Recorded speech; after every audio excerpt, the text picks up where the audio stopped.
We making moves. We making major moves. We making moves.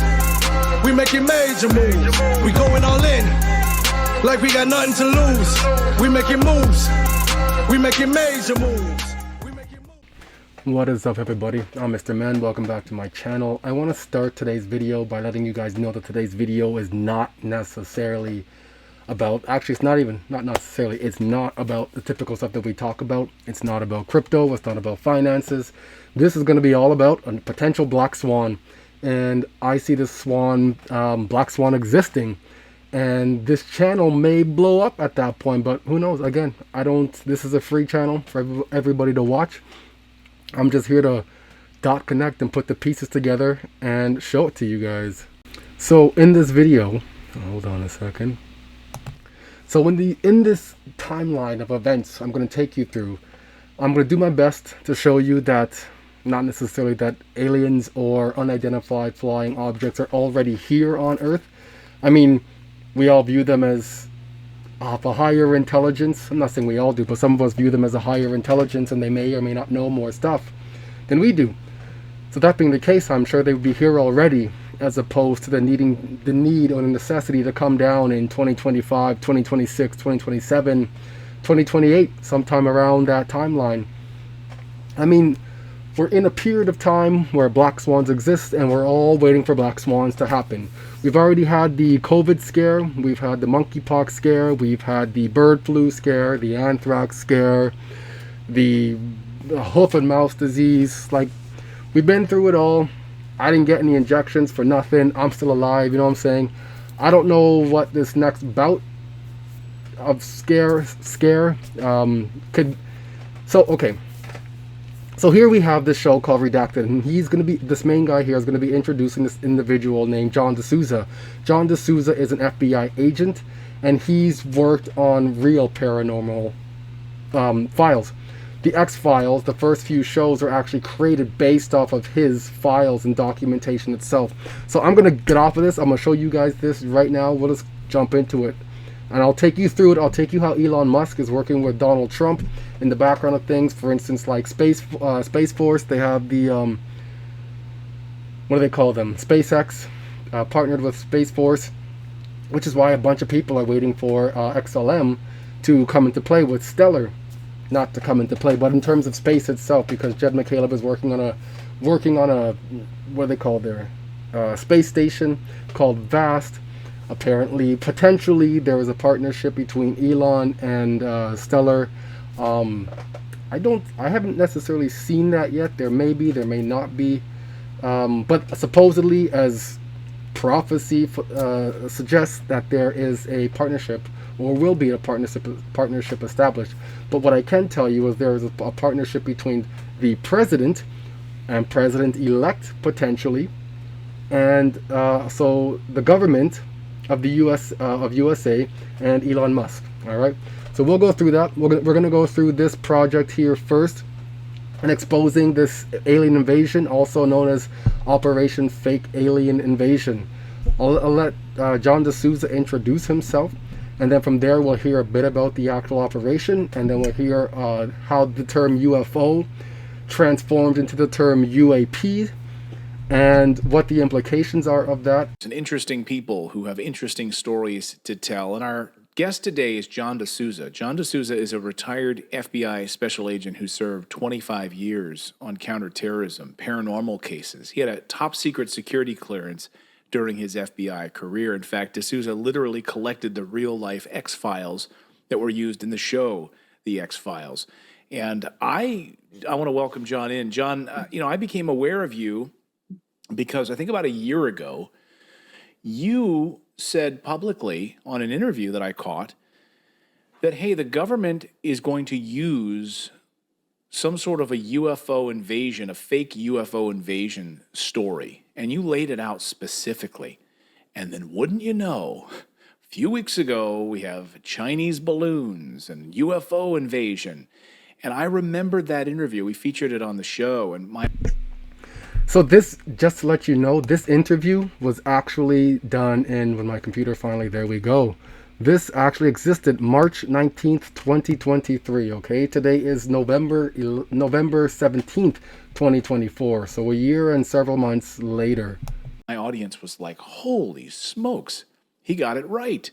So, John, that's how I first learned about you. So I said, I want to have John on the show. I want to hear about his FBI career. I want to hear about these X Files. I want to hear about your writing. I want to hear about how prescient you were with all of these, this awareness about what the deep state is doing, the cabal, and all of that. So, John, welcome to the show. Thank you, Clayton. It is great to be here with you on Redacted Conversations, Redacted News. You guys are fantastic, and I am so happy to be here. This is a great privilege for me. And yes, all that you were saying is correct. And I am John DeSouza. I was a special agent investigator in the FBI for 25 years. That was, well, over 25 years. And I was the agent that had several of their stories way back in 1993. There were several of my stories were taken by a show that was going on the air at that time for about a year. It was called The X Files, and it was using several of my cases. And the FBI actually called the creator of that show while I was there, our bosses at the FBI, and told him, "Where did you get those stories from?" Because they were classified. They were not only classified, they were buttoned up, what we call buttoned up, having everybody sign additional non-disclosures and things like that. And so the creator, Chris Carter, he tells this story today. He had to answer. He was told by the FBI that his show was going to be shut down, and he had to tell them where they got his show, because they were obviously accusing me at the time of giving this information to Chris Carter. That was not the case, and he expressed to them that that was not the case as well. And he actually got the stories from several retired FBI agents that actually were working with me and went to Hollywood to be consultants. And they got my, what we call the OTB book, the off the books notes that I have of cases that that were not really put into FBI files for various reasons. When you hear this buzzword, UAPs, Right. rather than UFO. We had this elaborate operation. It's a psychological operation, the PSYOP, that has gone forward since, I would say, about 2012.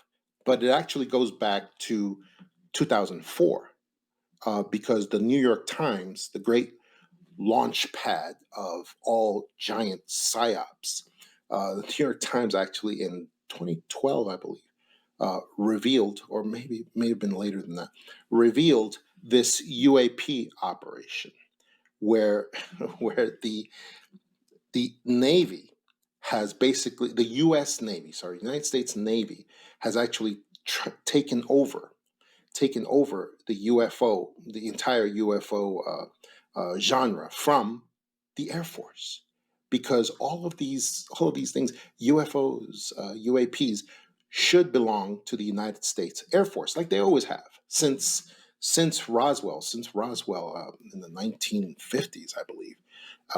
And the U.S. Air Force has always belonged to this, has always taken over this area. Now it's been shifted because they decided to move into this UAP phenomena, where in 2004 we had a bunch of these sort of silver colored, and what they are is they're top secret drones. They're drones that possibly use anti-gravity technology from possibly Roswell. That was technology transferred from Roswell.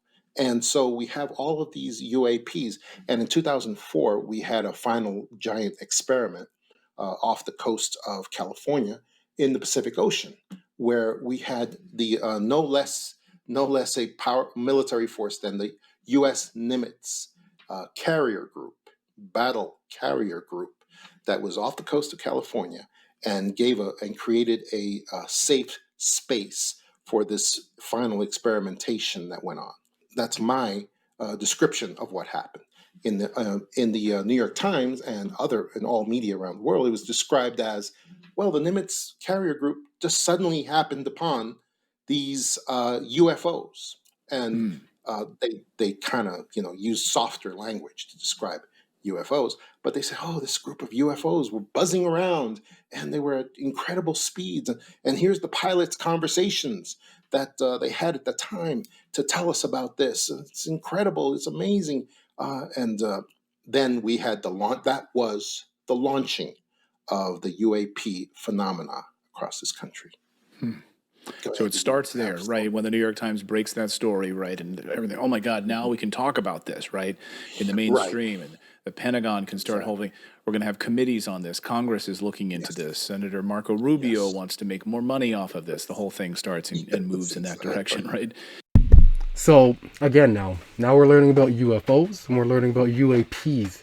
UAPs are government created. UFOs are unidentified flying objects. UAPs, unidentified aerial phenomenon, designated directly to the sky as an aerial phenomenon. Unidentified flying object, I mean, there's things called USOs too, unidentified submersed object, right? Those are the real deal things here. I've never seen one, unfortunately. I have a few friends and have a few colleagues who have. I'm open to the suggestion to see it, but at the same time, internally, like it's still, I'm not ready for it. Ultimately, I'd like to believe I am. I'd like to suggest that I am.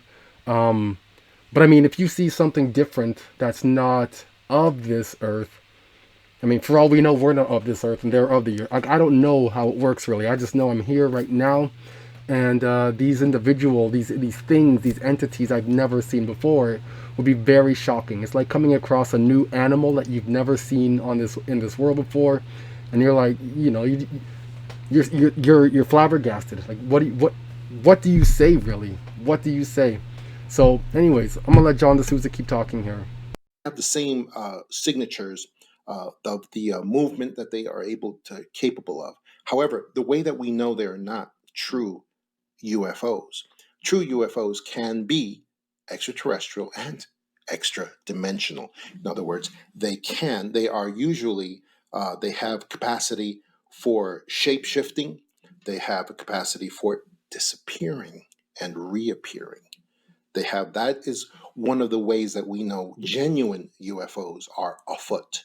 We're able to see those qualities in them. These tic tacs, these UAPs don't have those abilities. However, I do believe that they have the ability to destroy things, and that's why they're being built up. They are not, and this is the thing we're struggling with even now in our Congress, in our Senate, and in other places. They are not. They are man-made, but they appear not to be made by the United States per se.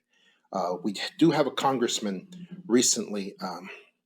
I, I I don't want to get summoned before any subcommittees, so I won't say his name, but we have a congressman from, I think he was from Indiana, who ran around.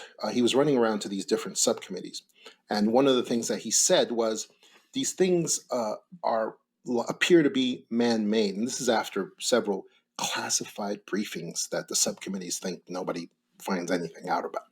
Uh, he said, "It appears that these vehicles are man-made. Indeed, they are, but they're not made by the United States. They appear not to be made by Russia or China.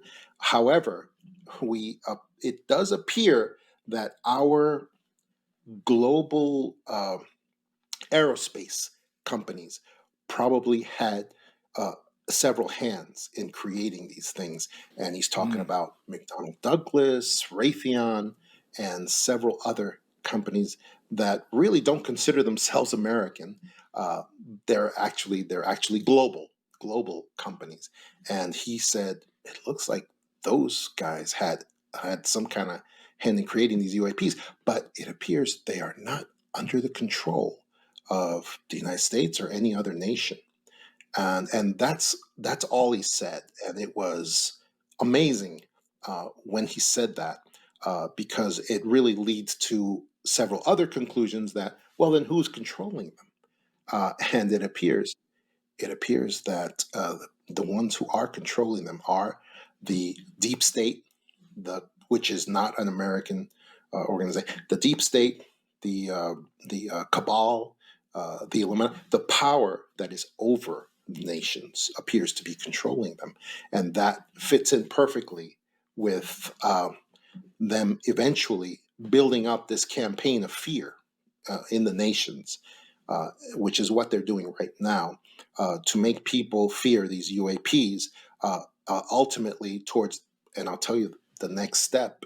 It's a little difficult to hear, but the next step, because they need to keep building up the fear of these UAPs. Next step is really for the UAPs to start shooting down our commercial airliners and our military jets from the skies. And that, I believe, is going to be happening very, very soon. Know from your experience in the FBI that this deep state, what do they want? The end goal is, and this is a long-term psychological operation, as well as physical operation as well. The long-term goal is ultimately to put together this grand operation called fake alien invasion. Now, the only fake part about it is going to be that the alien visitors are involved with this. They're not. They're not at all. Everything else is going to be real. The destruction that they bring to our cities is going to be real. That's what they want to do, and that's the reason that they had to divorce, because of what you just said. A lot of and all of this, I explain all of this in my book, The Extra Dimensionals, which came out several years ago, and all of the history of UFOs, much of it has been benevolent towards mankind. For instance, we've seen since Rendlesham in 1980, when Reagan was in office, we saw these UFOs that had all the hallmarks of actual UFOs, extra dimensional UFOs. They were UFOs that descended on an American military base on British soil in Rendlesham Forest, and we saw them. A lot of them were filled with light. They were obviously in a transitional state of matter. They had the ability to appear and disappear, and they all, now we're finding out, they all went and shut down nuclear missiles that were apparently at Rendlesham. And that has been something that we've seen throughout history. And one of the reasons that they do that is because they know that there's something is going to happen with those nuclear missiles at that moment that nobody else knows. And that's one of the reasons that they come and they deactivate these nuclear missiles that are being readied for use in some capacity at that time. And there's been a long history of that throughout, even before 1980 and even beyond at that time. So this has been going on, and that shows benevolent intent from real, actual UFOs that are possibly extraterrestrial. That is the reason why this operation had to divorce themselves from the label UFOs, and they had to create this new thing, UAPs. And the ultimate goal, again, as I said, is fake alien invasion, which will not be pretty holograms, as many people believe. Many people have taken my theories and my work, and they've kind of screwed up the punchline. And the reason is because they're saying, oh, well, fake alien invasion is going to be just a bunch of holograms from Blue Beam project, from the Blue Beam operation.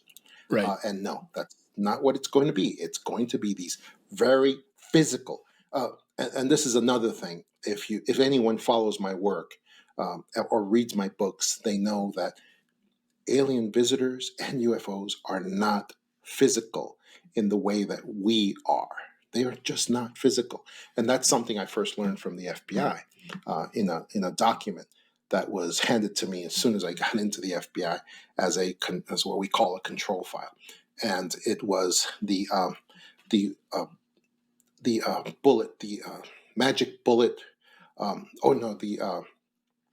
which is a document. The magic bullet is a document that I show in my book, The Extra Dimensionals.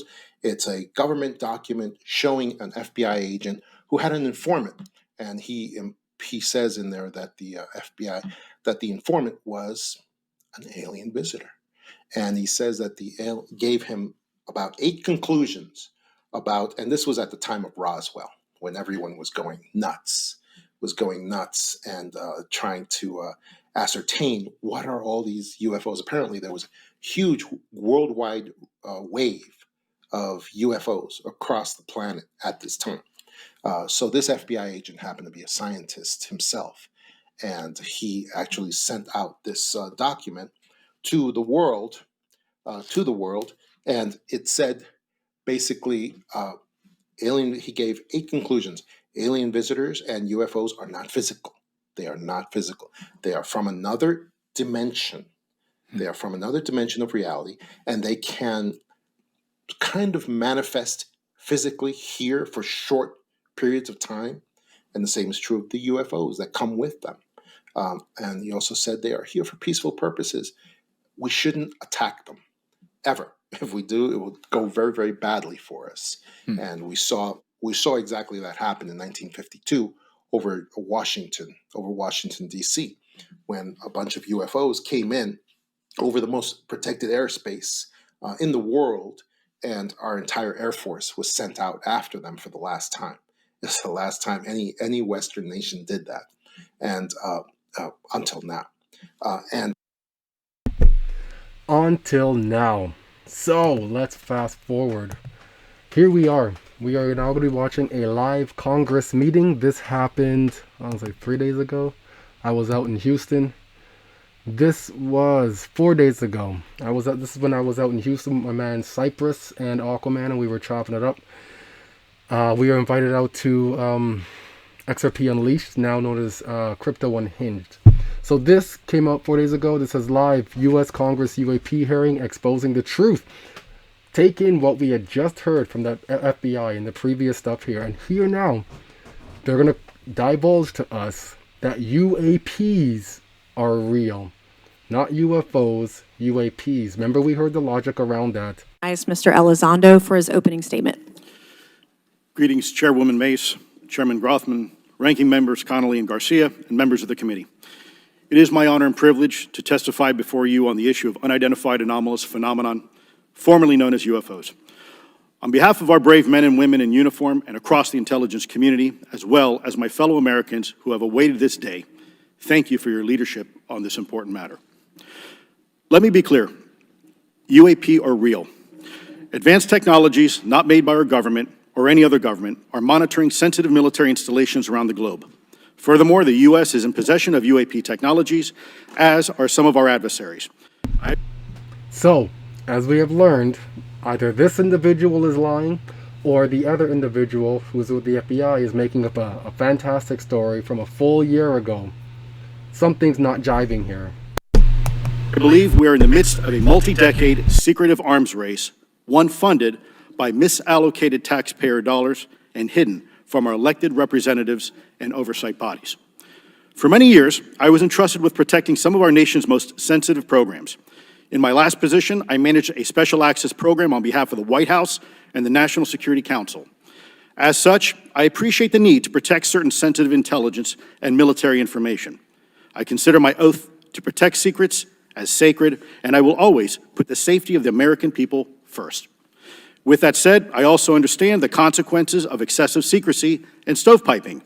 Nowhere was this more apparent than in the aftermath of 9/11, which many of us remember all too well. I believe that America's greatness depends on 3 elements. A watchful Congress, B, a responsive executive branch, and C, an informed public. Over the last decade and a half, I learned that certain UAP programs were and are operating without any of these elements. Although much of my government work on the UAP subject still remains classified, excessive secrecy has led to grave misdeeds against loyal civil servants, military personnel, and the public, all to hide the fact that we are not alone in the cosmos.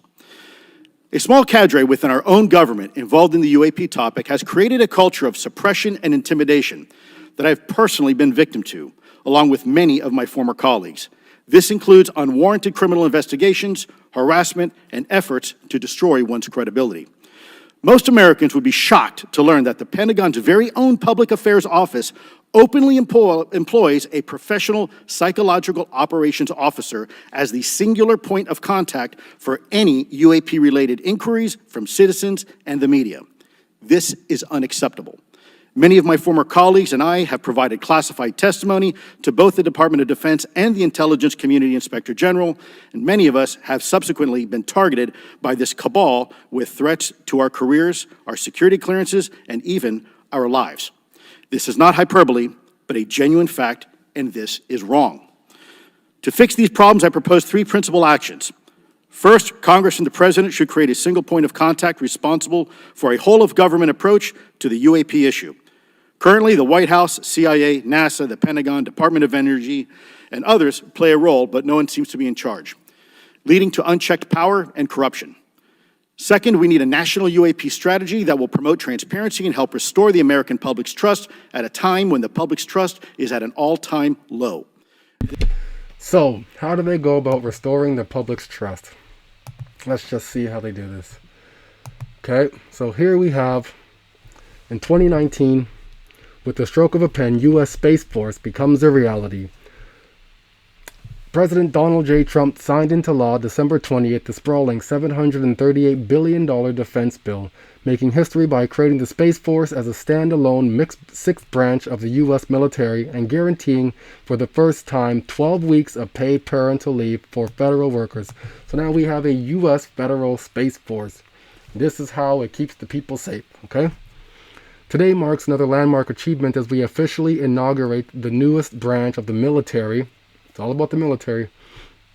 The Space Force. This is a very big and important moment, said Trump. Awesome. So here we are. It's now the 5th anniversary for the Space Force. Space Force. There we go. Jeez. Couldn't get that out there. Okay. So space threats episode, cyber attack. Ooh, what is this? I gotta look at that afterwards. I gotta look up that afterwards. All right. Cyber attacks. So the Space Force is located at the Pentagon, just like the Army, Navy, Marine Corps, and Air Force. While the Space Force is a separate and distinct distinct branch of the armed services, it is organized under the Department of Air Force in a manner very similar to how the Marine Corps is organized under the Department of the Navy. So, this year, September 28th, the U.S. Space Force Guardian launches into space. What the heck is that? So the U.S. Space Force Guardian launched into space from Cape Canaveral Space Force Station in Cape Canaveral, okay, with the Guardian space launch. This was the very first time that a Guardian was launched into space since the inception of the United States Space Force. What is that? The U.S. Space Force Colonel Nick Hague commanded the NASA SpaceX crew. So we got Elon Musk partnered with NASA, which is partnered with the U.S. government. Okay, what else does Elon do with the U.S. government? The Doge is coming. The Dogecoin is coming. The Department of Government Efficiency is coming. The Dogecoin is coming. This is an investment I'm holding. All right, it's one of those risky investments, but it seems like a no-brainer to me here. I'm not telling you what to do. No financial advice ever. But if ever you saw a fake pump from something, this is it right here, my man. Follow Elon, and he'll get that Dogecoin pumping. A few months ago, this thing was sitting around 9-10 cents. Today, it is sitting around 45 cents Canadian.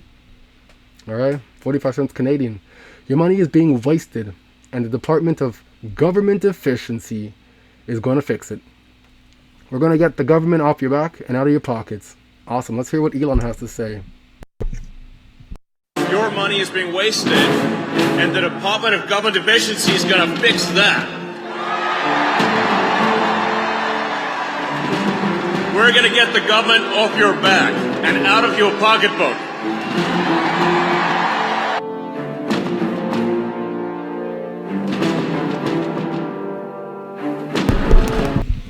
Wow. Awesome. So what do we know about Trump's Department of Government Efficiency, right? Led by Elon Musk and Vivek Ramaswamy.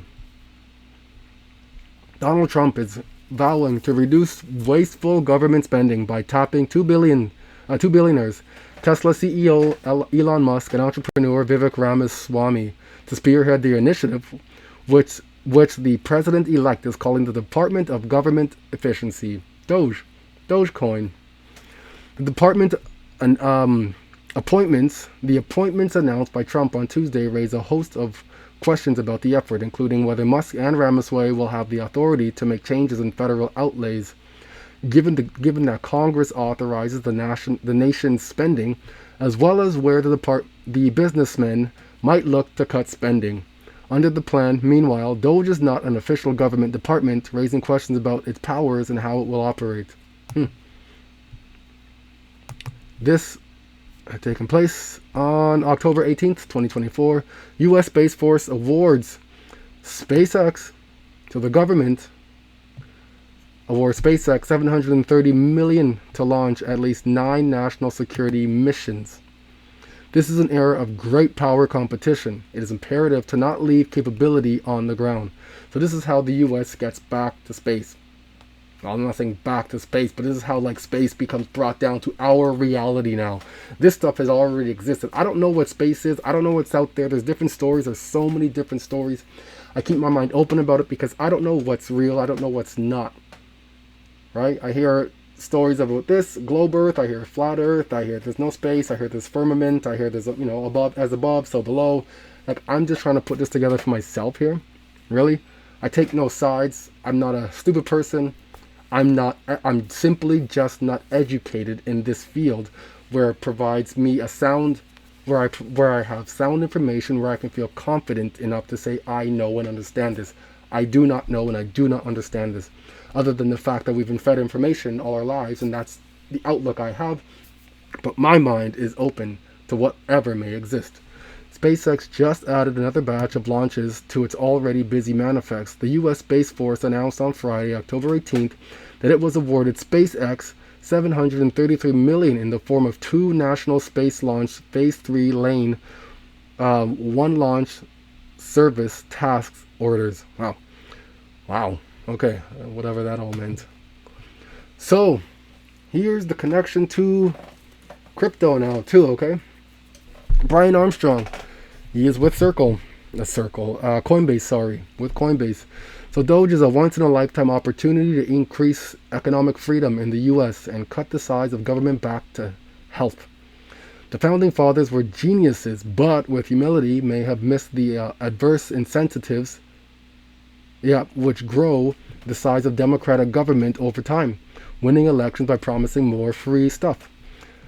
To future-proof this, we may need a constitutional amendment capping total government expenditure at, say, 10%, or a way to align incentives. Buffett famously suggested an unbalanced budget makes all members of Congress who vote for it ineligible for re-election. You would ideally have a way to temporarily dial up burn, say in wartime, but still have the right incentives to not let spending get totally out of control longer term. An example would be a U.S. sovereign wealth fund, where every citizen gets a share.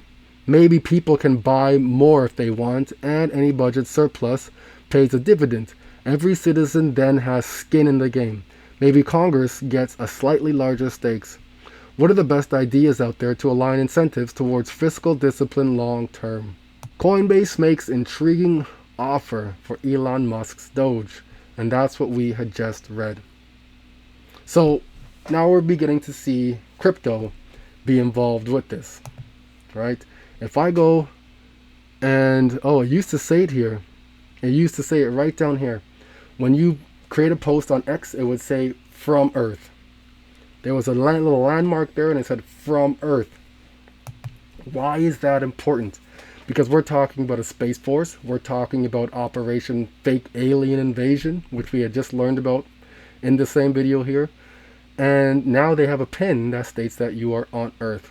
What else is out there for us to state that we are on now? Right? I'm not sure if these Musk rockets, you know, I'm sure they're going to become mainstream soon to get people somewhere they believe to call, somewhere that they want us to believe, they call it Mars or whatever the case may be, wherever we end up. But they're going to open this up eventually for tourists. And then you're going to have that little landmark that says from, you know, posted from somewhere else. Wherever they want you to think you're at, this is where it's from. Right? And we can't travel out there on our own because there's probably some treaty of sorts, right? The U.S. has already come out with a space force now, so here we go. I hope you found value in this. This was an interesting video, one that was, I guess, a different take for myself in terms of crypto, but we ended up in a roundabout way into crypto because Ripple is here to make a dent on the universe, and Stellar is here to further as well, to allow financial inclusion for everybody. Everybody. I've listened to videos where I heard these high-level individuals talk about extraterrestrials. Let me see if I can even pull one up. So I wasn't able to find that at all, where the individual, the high-level individuals were talking about aliens and other organic type of entities tapping into our payment system. When I say our, I mean like of the earth, created by people here on this earth. At least I assume they're of the earth. Anyways, so as John DeSouza was saying, this project, Fake Alien Invasion, will not be Project Bluebeam. Just to give you a taste of what Project Bluebeam is, here we go. This was at Madison Square Garden. I'm not saying this is it, but if this is good for retail, you and me, imagine what's actually out there for the government to project out in the world.